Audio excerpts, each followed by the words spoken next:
Je voudrais remercier à tout le monde d'être venu. Merci à l'hôte d'avoir organisé cet événement. C'est une occasion formidable pour partager tout notre parcours, pour venir ici, pour réaliser ce programme, pas juste pour raconter la vérité, mais aussi en tant qu'une entreprise qui habite la réconciliation. Tout d'abord, moi, je m'appelle Nicholas McCarthy.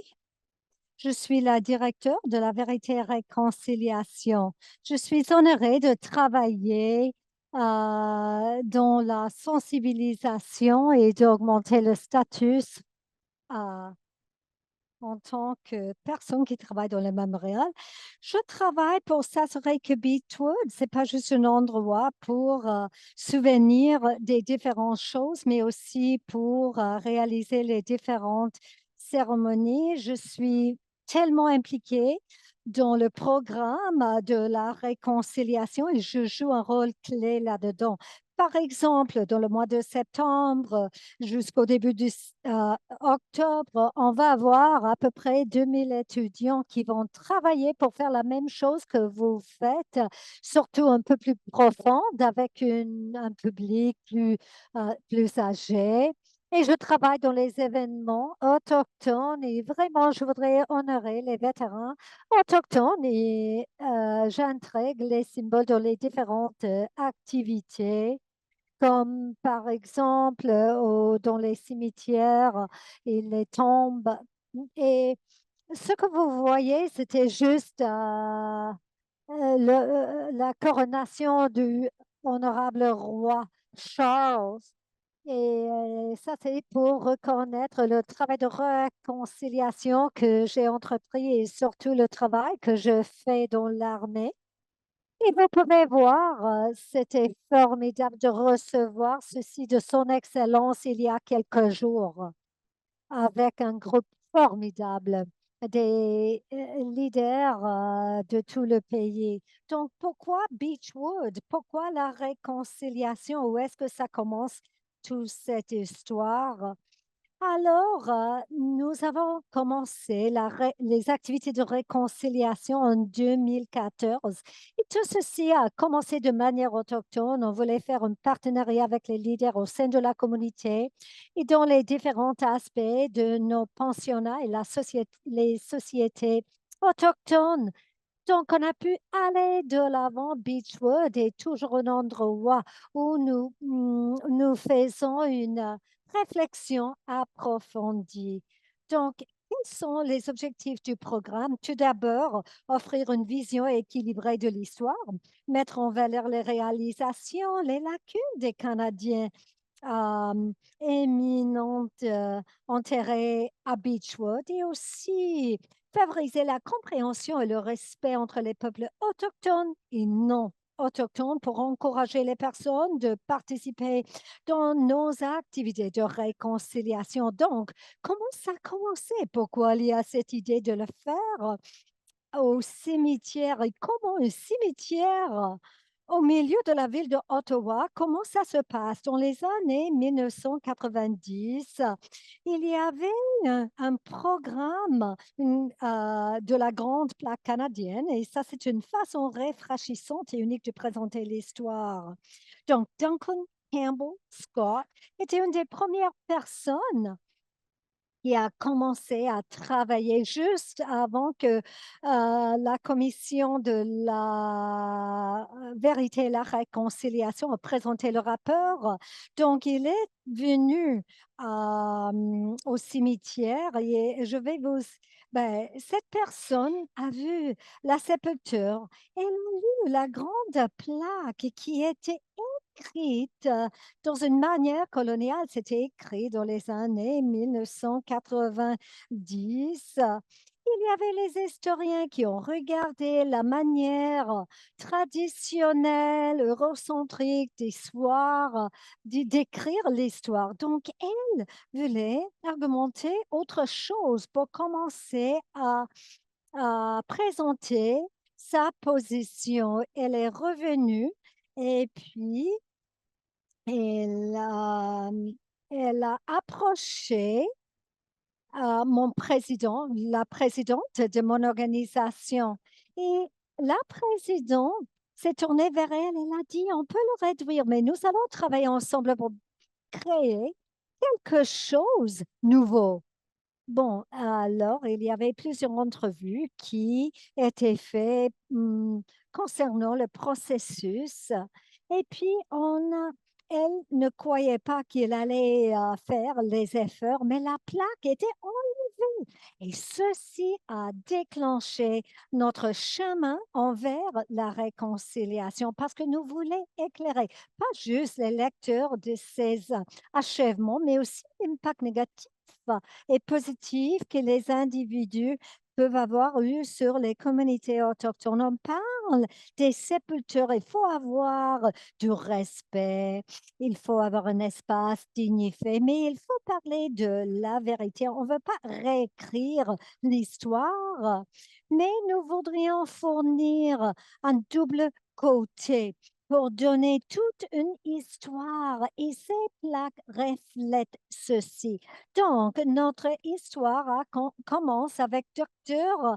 Campbell Scott, fonctionnaire, poète et prosateur canadien. Il était le surintendant adjoint du ministère des Affaires indiennes. Il a soutenu la politique assimilationniste du gouvernement imposant la fréquentation des pensionnats. Et donc, il est connu comme personne qui a fondé les politiques qui ont étrené le génocide de plusieurs enfants autochtones. Comme j'ai déjà mentionné, j'ai eu à peu près 150 étudiants à la propriété. Donc, on présente Duncan Campbell Scott. Oui, c'était un poète, mais on part du fait qu'il était instrumental. Il a jeté les bases pour le pire des pensionnats. Comment enlever l'argent des programmes, comment systématiquement éliminer les communautés autochtones. De ce qu'il a écrit, que Duncan Campbell Scott était raciste, nationaliste, extrémiste. Nous savons qu'il voulait éradiquer la population autochtone du Canada. Nous le savons. Il n'y a pas autre manière de le faire. Mais Dr. Peterson Bryce écrivait d'autres choses. Et puis, souvent, il, il parler des statuts des peuples autochtones au Canada était bon. Il disait ça, sachant qu'il y avait des enfants qui étaient en train de mourir et sachant que les personnes dans les réserves étaient sous-financées, il y avait un manque pour aider avec leurs besoins de base. Alors, plusieurs personnes regardent ce monsieur Duncan Campbell Scott de manière significative. Donc, il y a les personnes qui disent à aux sépultures de Monsieur Scott que nous sommes toujours là. Il nous représente la voix des enfants disparus. Donc, nous représentons les voix de plusieurs personnes autochtones à l'échelle du Canada. On cherchait quelqu'un contemporain. Parfois, vous êtes confronté quand vous parlez des pensionnats parce que plusieurs personnes ont dit, ah, mais ça, c'était la manière de penser auparavant et c'est une réalité assez dure. Alors, qu'est-ce qu'on a pu faire? On a trouvé de la preuve que pas tout le monde pensait de cette manière. Peter Henderson Bryce, c'est un exemple de tout ceci. Il était le premier secrétaire du Conseil provincial de santé de l'Ontario. Il était nommé médecin-chef du ministère fédéral de l'immigration. Et il s'est rendu compte des conditions de santé. Il a publié l'histoire d'un crime national, était forcé à prendre la retraite en 1921. Alors, son son obituaire était sur le record. Jusqu'après, ils ont essayé de supprimer toutes ces écritures. Mais on a pu rencontrer un document après d'être congédié de la fonction publique. Il a produit un document. Récemment, on s'est rendu compte qu'il travaillait pour deux ministères à la fois, qu'il était payé de deux côtés. Ça, c'était le point technique pour le congédier en ce moment. Et pensez-vous que c'était vraiment un moment assez bas dans l'histoire du Canada? Donc, cet homme a publié ce qui se passe. Il a autofinancé la publication de ce document. Il a parlé des mauvaises conditions de santé des enfants autochtones, un manque d'aliments sains, un manque des activités dehors, problème de la maltraitance. Donc, c'est incroyable ce que ce monsieur était la première personne qui a parlé contre ceci. Nous savons que lui et Dr. Gamble Scott est allé à la même église, en fait. Et Monsieur Bryce a dénié ce qui s'est passé. Donc, Peter Henderson Bryce est devenu un endroit de pilgrimage et nous cherchons à obtenir du vidéo de ceci. Je vais juste vous manger chose à Vassal le Sépulture. Alors, en 2010, sa sépulture était presque oubliée. Il y a les pierres de partout du pays. Alors, il y a le tabac qui est placé sur sa sépulture. Il y a des pierres des différents traités, des différents territoires, ce qui est formidable. Pendant longtemps, les individus écrivaient les lettres pour lui. Donc, pour faciliter ceci, nous avons ajouté une boîte à lettres. Il y a une boîte à lettres. C'est une des seules personnes qui est décédée en 1932 qui a une boîte à lettres. Il a parlé du génocide pendant cette génération et le génocide culturel auquel les communautés autochtones étaient assujetties. Donc, ceci sont les exemples de ce que nous avons mis en place. Donc, Peter Henderson Bryce est devenu une personne tellement importante. Et heureusement, on a vu les nouvelles histoires et plusieurs vidéos pour qui ont regardé son histoire, qui c'était ce monsieur. Voici un film qui a été, je ne vais pas vous montrer tout le film, la vidéo, mais ça montre l'évolution de l'histoire. Et ce monsieur représente la voix de cette époque. Je vais juste passer un moment formidable. Ça s'appelle un moment déterminant Canada. Grâce à la nouvelle législation qui a été adoptée en 1884, le conseil d'administration a pu enquêter la cause des maladies et a pu émettre les différents règlements.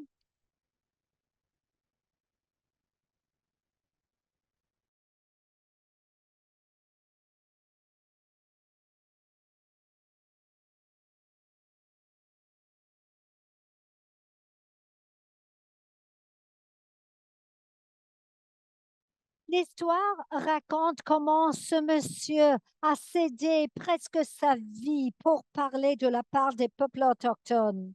Et vraiment, c'est une histoire inspirante. L'enfant parle de son importance envers la réconciliation. Donc, il y a une autre personne. Il s'appelle Nicholas Flood Dabb. Euh, je vais rouler la vidéo.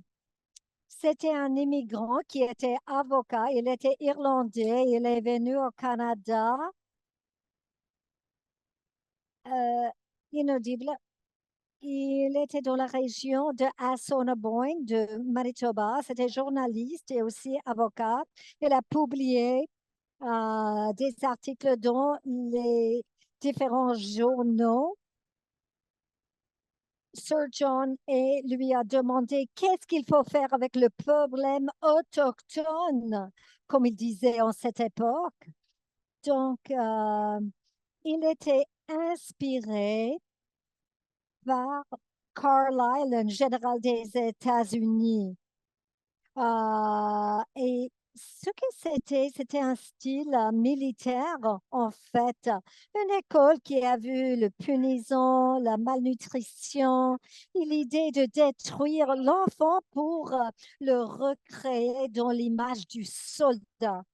Donc, Nicolas Davin s'était été inspiré d'écrire un rapport qui est devenu le document le document qui était comme la base de ce qui s'est passé au pensionnat à l'échelle du Canada. Et nous voudrions que les gens regardent sa sépulture parce que c'est incroyable comment il raconte les choses. C'est un individu intéressant parce que surtout avec les autres personnes, vous pouvez imaginer les enfants de monde. Est-ce que c'était une bonne personne ou une mauvaise personne parce qu'il pense en noir et blanc, n'est-ce pas? Donc, Nicholas Davin est devenu un individu intéressant. Pourquoi? C'était journaliste, politicien, fondateur des différents groupes et aussi il a soutenu le suffrage, mais à la fois il a créé le rapport Davin. Alors les jeunes surtout ne comprennent pas où est sa position dans l'histoire canadienne. Vous pouvez voir son monument, c'est le buste et c'est une des artistes qui a fait ceci. Et bon, il était mort, il est décédé à cause des blessures auto-infligées. Il est retourné à Ottawa euh, pour reposer là. Nous ne savons pas quelle était ses croyances envers les peuples autochtones, mais les personnes pensent que les pensionnats étaient fondés sur ces principes. William McDougall, politicien canadien, un des pères de la Confédération, il était ministre des Travaux publics dans le gouvernement MacDonald.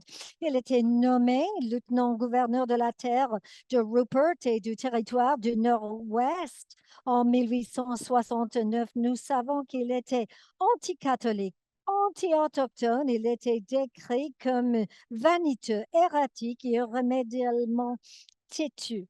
Mais il est connu comme la personne qui a demandé à la GRC d'entrer dans le territoire de l'URL, le territoire des Métis, pour établir la résistance des Métis. Mais nous reconnaissons que c'était pas une rébellion, c'était de la résistance, mais c'était enseigné d'autre manière aux écoles. Donc, il devient une personne qui pousse la communauté autochtone du Manitoba pour qu'il puisse s'établir en Alberta et en Saskatchewan, mais elle ne pouvait plus retourner au territoire. Maintenant, nous avons Olive Patricia Dickens, journaliste, historienne, figure clé des études sur l'histoire autochtone au Canada. Son histoire reconnaît l'importance de la tradition orale et comment avoir une voix autochtone qui raconte des histoires autochtones et en écrivant l'histoire autochtone change la marque de la société canadienne. Bon, ben, c'était à l'âge de 50 ans qu'elle a commencé ses études supérieures à l'université. Donc, ses idées, elle avait plusieurs idées. Elle a poussé pour les traditions orales. Nous connaissons tous ceci. Ça, c'est comme quelque chose tellement important dans l'histoire canadienne. Vous pouvez voir son nom. Ben, elle a, elle a enseigné à l'Université de l'Alberta entre 1976 à 1992, mais elle est auteure de plusieurs ouvrages importants dont les Premières Nations du Canada en histoire des peuples fondateurs. Donc, Patricia Olive Dickinson, elle était forcée à la retraite, elle a lutté contre le gouvernement, elle a essayé de continuer d'enseigner, mais elle a perdu la lutte parce que c'était comme ça et elle a devenu conférencière à l'université avant de décéder. Elle est la personne plus contemporaine, mais plusieurs personnes, après de trouver les sépultures non marquées à Kamloops, ils ont enseigné de ces programmes et de Dan Levy et du programme qu'elle a fondé à l'Université de l'Alberta, quelques documents qu'elle a produits. Alors, c'est une personne tellement importante contemporaire. Donc, en enseignant ce programme, nous parlons de l'importance de partager les histoires tellement importantes. Alors, nous voudrions qu'elle soit incluse dans toute notre histoire parce qu'elle a lutté contre un système d'éducation tellement importante au sein du Canada. Donc, elle est partie d'une génération des historiens qui assurent que nous pouvons avoir une compréhension pour inclure les voix autochtones dans tout ce que nous faisons quand on parle de l'histoire du Canada.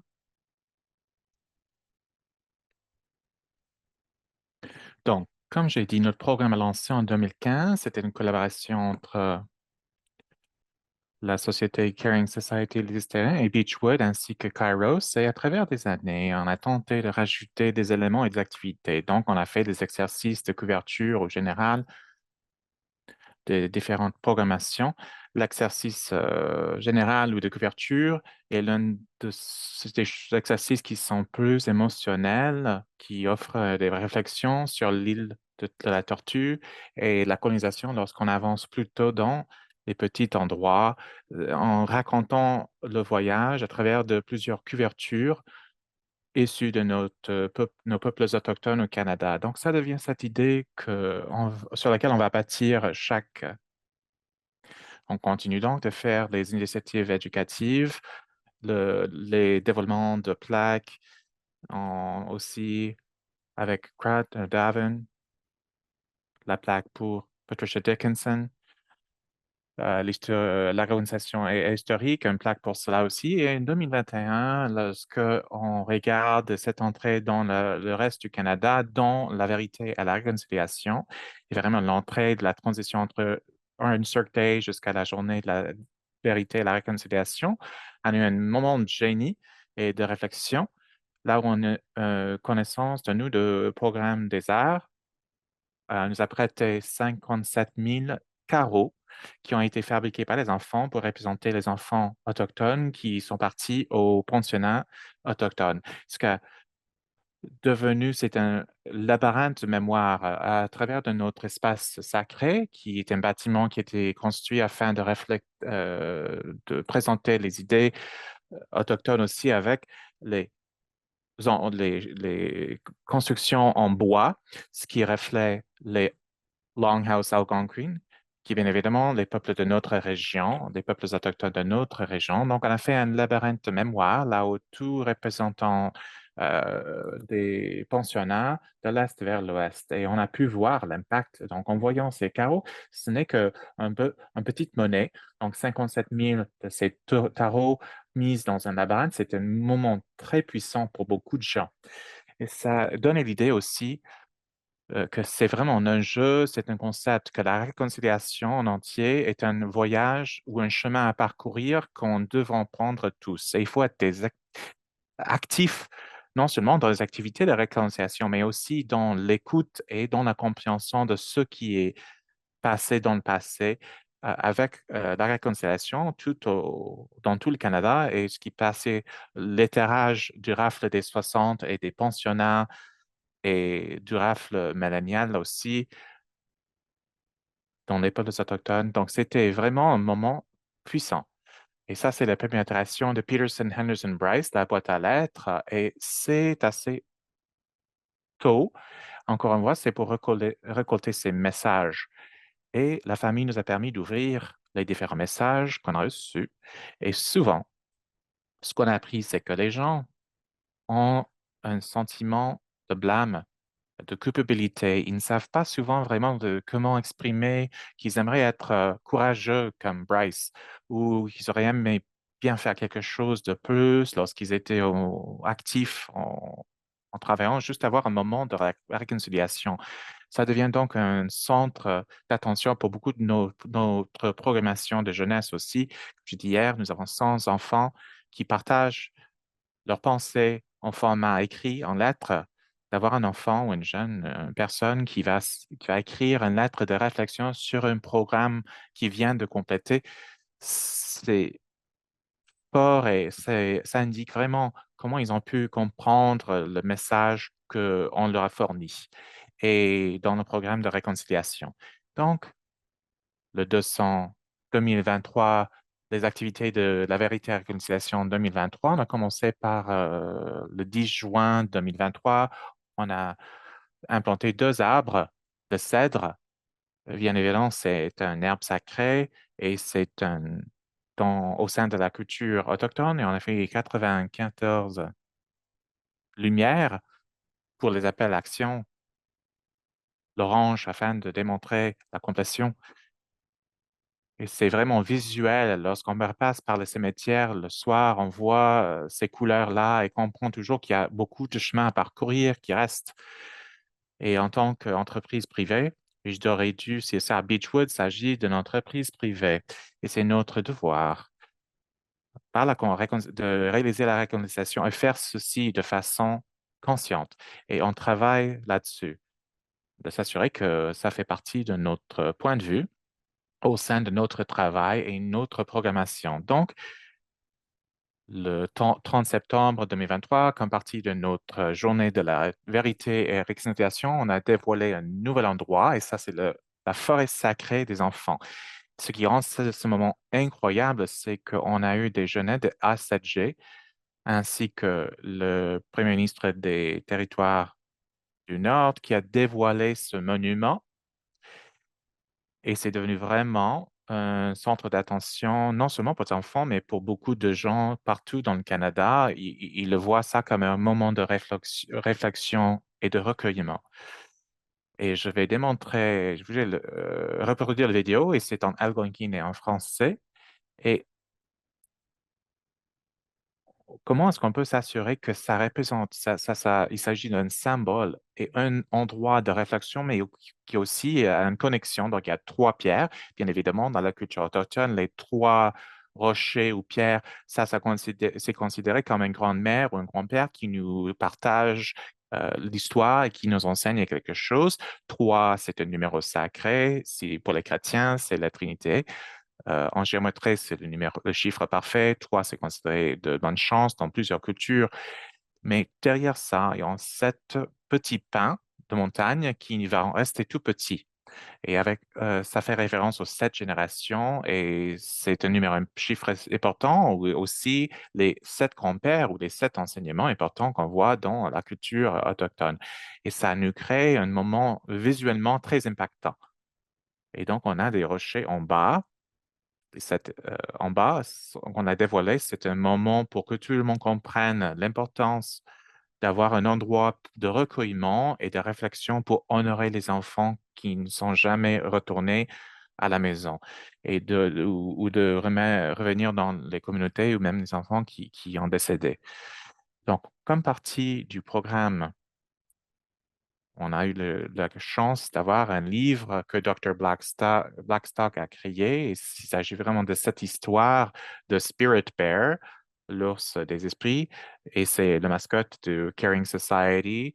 Vous voyez avec le petit renard et l'ours, et il va venir à Beechwood et apprendre sur notre programmation et apprendre comment la réconciliation, on peut raconter davantage. Chaque fois qu'on enlève une statue de McDonald's, on enlève en même temps l'héritage négatif qu'il a eu, mais on ne raconte pas l'histoire, on supprime leur existence. Donc, ce qu'ils cherchent à faire le programme, c'est de donner davantage de contexte et plus d'éducation afin que les gens comprennent réellement l'histoire. On reçoit des appels lorsque les gens vont faire bouger les statues comme ça. Et moi, je crois qu'il faut mettre presque au niveau du plateau, il faut expliquer le contexte et l'histoire de façon précise, mais il faut le faire avec les Premières Nations et les peuples qui entourent, qui sont dans les communautés qui entourent. Donc, ce n'est pas une décision latérale, sinon une décision prise comme un acte de réconciliation au lieu de faire disparaître quelque chose. On travaille ensemble afin de bâtir quelque chose de plus grand que nous. Et donc, notre engagement continue, c'est là au Beechwood. Encore une fois, en étant entreprise privée, on poursuit ça chaque année. On ferme le 30 septembre chaque année. Et donc, les opérations de cimetière et d'enterrement. Et donc, on fait une journée d'éducation complète. Et donc, c'est de partager les vidéos, de faire venir les écoles et d'expérimenter ce même tour. Mais les gens de Santé Canada, les universités, les collèges des enseignants, afin d'avoir cette même expérience que vous allez voir sur Zoom. Et encore une fois, en regardant les agrandissements dans l'avenir, comment est-ce qu'on peut bâtir plus grand ce programme. Donc, lorsqu'on regarde dans l'histoire et nos idées, on regarde les gens comme par exemple Sir Lyman Poor-Dove, qui était un justice de la Cour suprême. En 1944, il était porte-parole pour un cadre juridique euro-canadien, même en sachant que c'était eurocentrique, un cadre, c'était pas vraiment qui se marchait pour les peuples autochtones du Canada. Donc, cette initiative-là cherchait vraiment à comprendre les sensitivités culturelles et le contexte, mais aussi pour fournir un processus pour les communautés autochtones aux mains de cette même et au sein de cette communauté-là. Et donc, ce monsieur a pu bâtir cette relation entre nations qu'on attend continuer à maintenir, nous. Et c'est pas quelque chose qu'on fait sur chaque tournée, qu'on fait avec la réconciliation historique, mais on regarde les départements du gouvernement ou certains centres d'enseignement des enseignants. Et c'était une grande occasion de démontrer comment on peut avoir les gens, par exemple, 1944, qui font promouvoir cet bâtissement de compréhension entre les nations où il y a plus de choses qu'il faut faire pour les communautés autochtones. Et dans le cadre juridique aussi, nous savons qu'il y a un manque de représentation de peuples autochtones dans le système judiciaire. Et ça, c'est parce que le système colonial juridique a été bâti comme un système de punition. Ça aurait été différent si on avait fait ainsi. Et un autre exemple, Diamond Janis, il est anthropologue de Nouvelle-Zélande qui vient au Canada comme une poursuite de l'Arctique. Il est connu comme son travail au Nord, où il a documenté les langues et aussi la forme de vie traditionnelle, mais il descend dans le sud du Canada, il devient porte-parole pour la reconnaissance non seulement des peuples inuits, mais aussi des peuples autochtones, tous les peuples autochtones dans tout le pays. Donc, il prend cette compréhension et développe davantage d'informations, mais aussi de façon de porte-parole afin de pouvoir protéger les façons de vivre traditionnelles des peuples autochtones. Et il s'agit de quelqu'un, nous avons des peuples inuits qui se présentent à Beechwood, on tente de lui mettre aussi dans la tour, comme ça. Malheureusement, il est dans l'autre bout de la cimetière. Et lorsque vous allez venir visiter Beechwood, vous allez voir, ça prend un peu de temps. La réconciliation militaire est une autre partie de ce programme. C'est pas traditionnel pour nous et c'est devenu son propre programme. Donc, vous voyez, comme c'est large, Beechwood, c'est juste une toute petite partie. Mais à droite de votre écran, vous allez voir le centre, le cimetière militaire, donc ce qui est de Otan. Et ça, c'est une séance dont je parle. On a adapté notre programme de réconciliation et que nous avons travaillé envers la réconciliation au sein d'une institution comme le militaire canadien. Donc, en 2021, on a eu un soldat qui a décédé d'une blessure morale et c'est comme ça que le militaire définit un suicide d'un soldat maintenant. Il avait parcouru un voyage de auto-découverte et en 2021, ils ont pu réaliser tout un programme. Là, on a passé par rentrer dans le militaire, d'obtenir deux symboles sacrés. Et c'est pas vraiment sacré, c'est plutôt des symboles d'identité spirituelle, l'infinité, la ceinture d'infinité. Et donc, on a passé par un processus en travaillant avec les citoyens ainsi que les militaires afin de repérer quels seraient les symboles qui ont une signification culturelle. Et voilà, c'est M. Hall au milieu qui parle avec la fille du premier corporel qui a reçu le symbole de, de la rue de la médecine. Et c'est la personne plus haute élevée dans les forces canadiennes d'origine autochtone. Donc, on a un très bon moment là. Un autre aîné, Peter Del Conte, qui a aussi fourni une introduction de ces pierres. Et c'est devenu vraiment un symbole d'avancer vers l'avenir. Et on voit dans le symbole est Métis et autochtone. Là, on travaille avec les Inuits afin de développer un QTIC, ce qui, bien évidemment, c'est la lampe d'huile que les gens au nord utilisent partout. Et donc, c'est un processus un peu différent, un peu distinct au sein de cette communauté, mais on souhaite vraiment inclure les gens et que ces gens-là puissent démontrer ce qu'ils ont réussi dans la vie ainsi que la morte. On voit le tombeau derrière. On en aurait les anciens soldats autochtones, en sachant qu'avant d'avoir ces symboles, beaucoup des tombeaux des soldats, on mettait guerrières autochtones sur les tombeaux. Mais là, c'est la première fois d'ici 500 ans, depuis le premier contact, qu'un tombeau traditionnel a ces informations-là. Vous voyez sur Corporate Canal, on voit son nom, mais on lui a donné un nom d'esprit après sa mort et c'est un autre projet qu'on devrait aborder avec le militaire. Vous imaginez, c'est très prescrit ce qui devrait être permis sur le tombeau. Et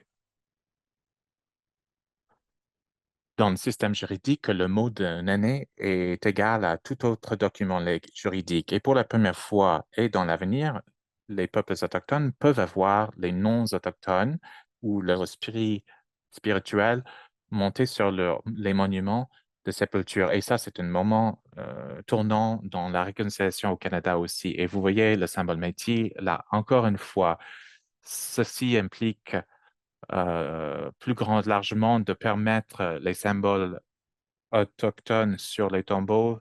C'est un modèle que les autres institutions puissent suivre et on encourage qui font ça avec les pratiques et la réconciliation dans leur propre quotidien.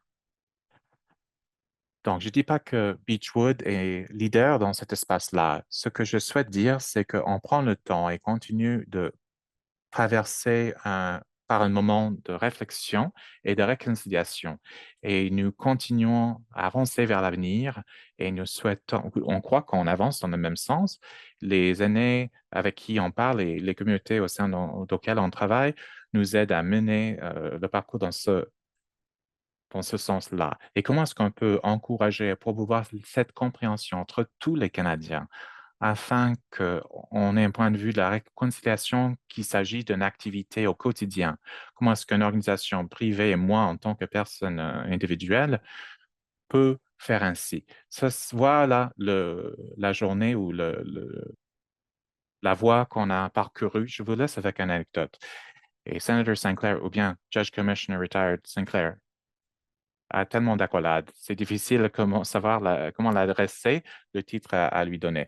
Mais le commissionnaire de la TRC, de la CVR, il a dit l'endroit où la reconstitution bien fait, c'est dans son jardin, c'est en fait à la cimetière.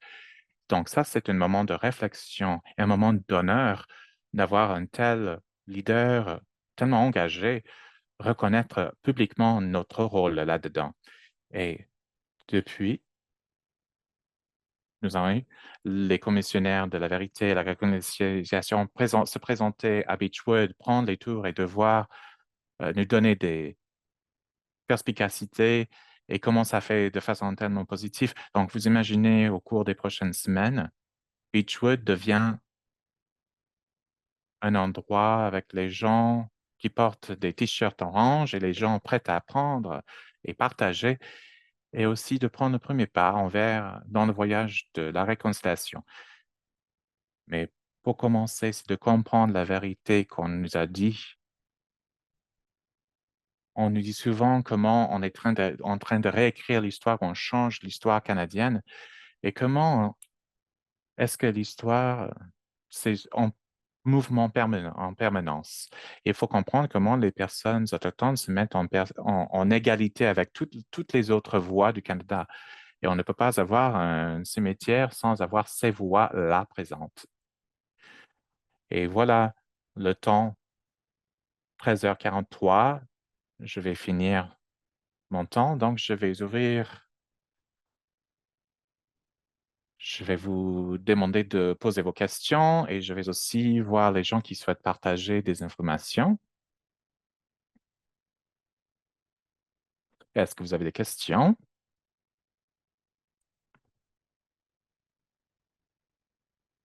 Si vous avez des questions, vous pouvez les poser dans la boîte à clavardage. Donc, je vous remercie à tout le monde pour votre temps.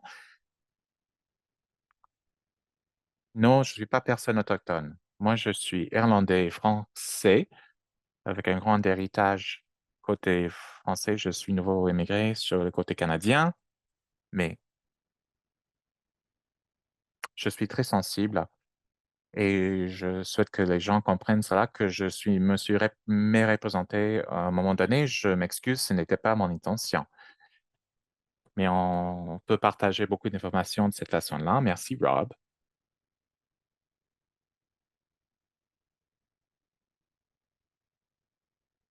D'autres questions? Il y en a?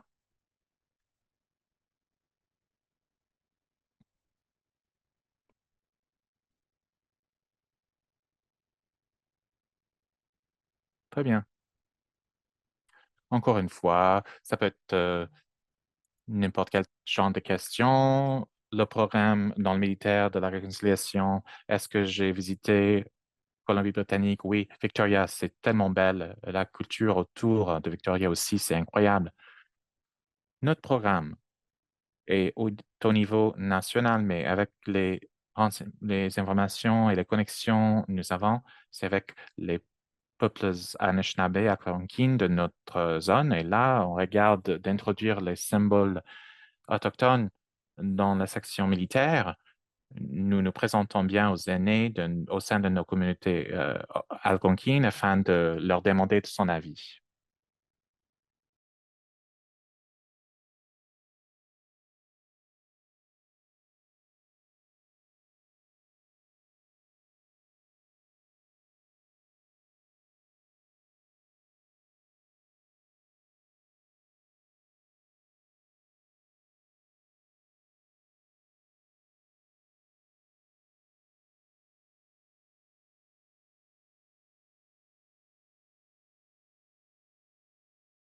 Donc, ce qui est plus intéressant quand je vois ce qui vraiment me brise le cœur, en grandissant, il y avait un système d'école secondaire à la fois que j'assistais à une école catholique francophone, à eu les personnes autochtones qui ont été enlevées de leur famille d'assister des écoles dans les endroits où ils n'étaient pas que connectés.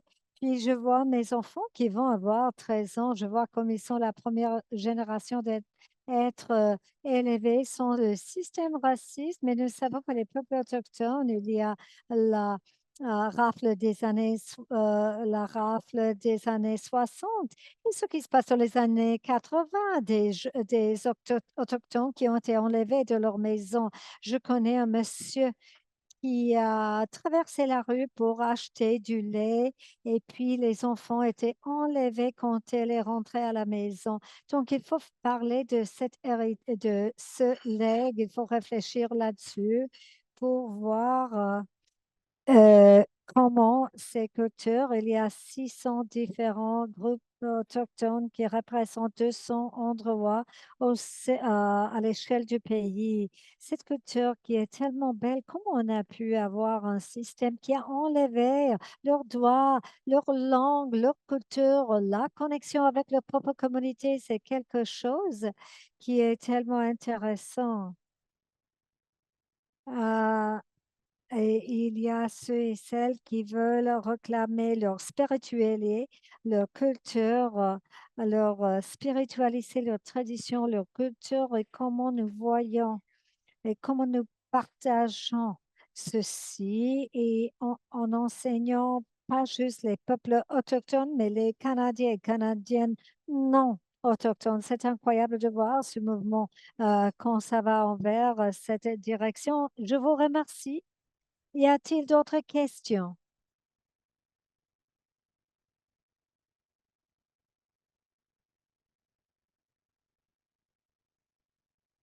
Alors, il nous reste juste quelques moments pour clore. Y a-t-il quelque chose, y a-t-il des choses que les individus peuvent faire qui est similaire de ce que votre cimetière a fait? Je pense que la première chose qu'il faut regarder, c'est comment décoloniser notre langue. Je parle souvent de ceci. En grandissant ici, nous parlons du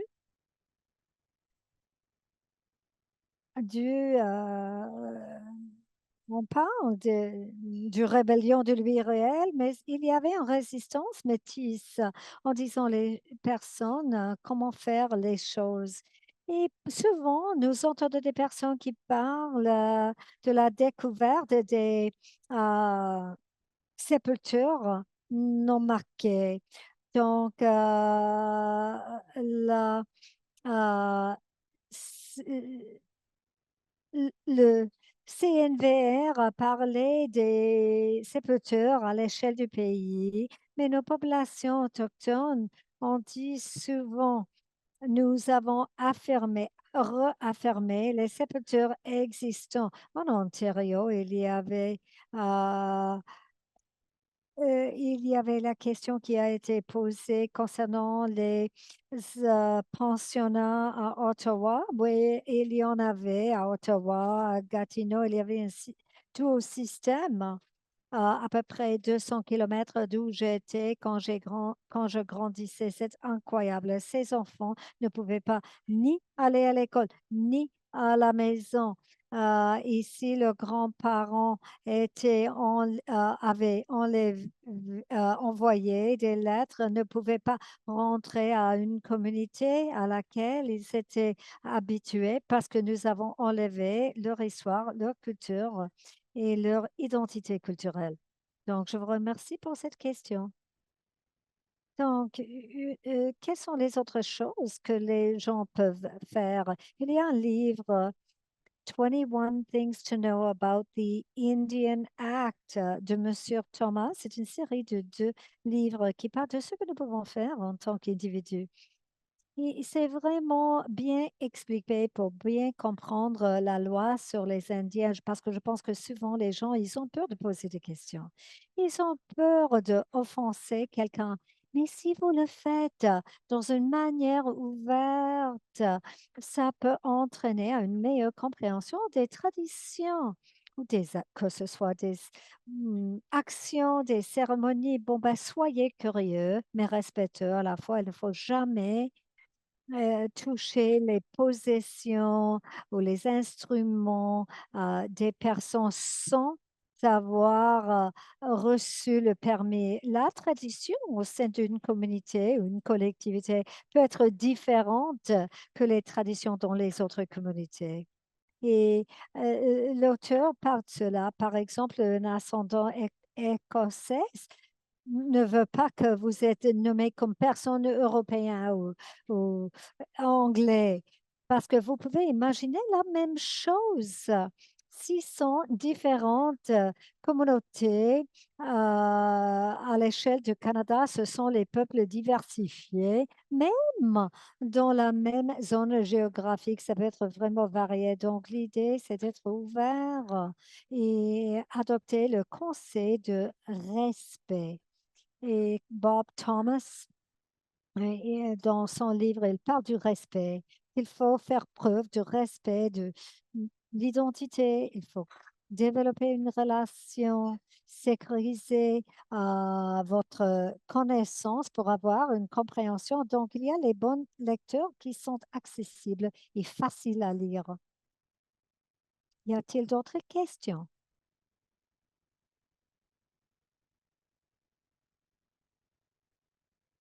Alors, ça, c'est un sujet qui est vraiment intéressant au niveau de l'histoire du Canada. C'était négligé pendant une longue période de temps. Bon, ceci dit, je vous remercie pour votre temps. Je voudrais remercier à tout le monde pour avoir pris 45 minutes jusqu'à 1 heure avec moi aujourd'hui. Encore une fois, ces discussions sont tellement importantes. Et puis, s'il y a quelqu'un sur l'appel qui vient à Ottawa, veuillez me dire une dernière question. Qu'est-ce qui se passe avec les statues qui sont enlevées? Le statut qui a été enlevé de Kingston a été mis à côté, sa sépulture à Kingston. Ils veulent ajouter un peu de contexte. Oh, pardon, j'ai perdu quelques questions qui se trouvaient dans la boîte de questions et réponses. Encore une fois, avec les statues qui sont enlevées, plusieurs d'entre eux sont placés dans les musées et c'est logique aussi.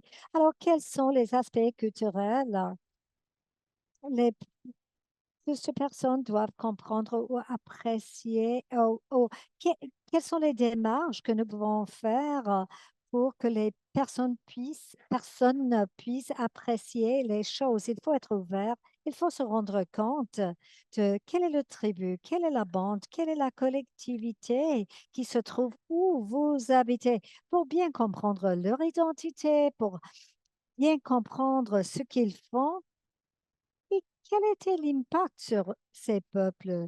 Comment il a été affecté par l'histoire? Où se trouve dans l'histoire du Canada? Où se trouvaient les pensionnats? Est-ce que la GRC était impliquée pour les enlever des territoires traditionnels? Vous pouvez vous faire envoyer les alertes de Google pour avoir une meilleure comprendre de ce qui se passe, des différentes choses. C'est une manière tellement facile pour entamer la discussion. Mais quand même, il faut regarder toutes les différentes traditions de la danse jingle dans ma région de Ottawa, qui est incroyable. C'est un acte de résilience qui a été passé par les 7 générations. Et puis la chante de gorge, ça c'est autre chose. Moi, je suis chanceux d'être dans un grand groupe de personnes qui sont honorées pour leur effort envers la réconciliation et juste les discussions que nous avons faites. Et pour assurer que l'avenir va être sécuritaire, comment nous pouvons intégrer les perspectives autochtones dans notre compréhension de l'identité et d'autres éléments. Je trouve que la première chose, c'est une question d'apprendre, n'est-ce pas? Et essayer de comprendre, et pas juste l'histoire autochtone, mais aussi de lire les œuvres de fiction de autochtones, les différentes événements publics, autochtones, par exemple, de la musique, d'autres choses comme ça. Vous pouvez apprendre de la musique. Il y a plusieurs choses que nous pouvons faire au niveau individuel et en tant que communauté pour défendre les intérêts pour l'eau saine et propre, pour avoir le financement adéquat pour bâtir la relation entre nations. Et j'espère qu'en allant de l'avant avec la réconciliation, nous pouvons vraiment travailler entre les nations parce que vraiment, c'est le gouvernement du Canada il y a et aussi les collectivités que nous voulons voir adapter les changements. Alors ça, c'est une question que nous allons aborder pendant cette génération. Et qu'est-ce que nous pouvons faire? Comment aller de l'avant en tant que pays?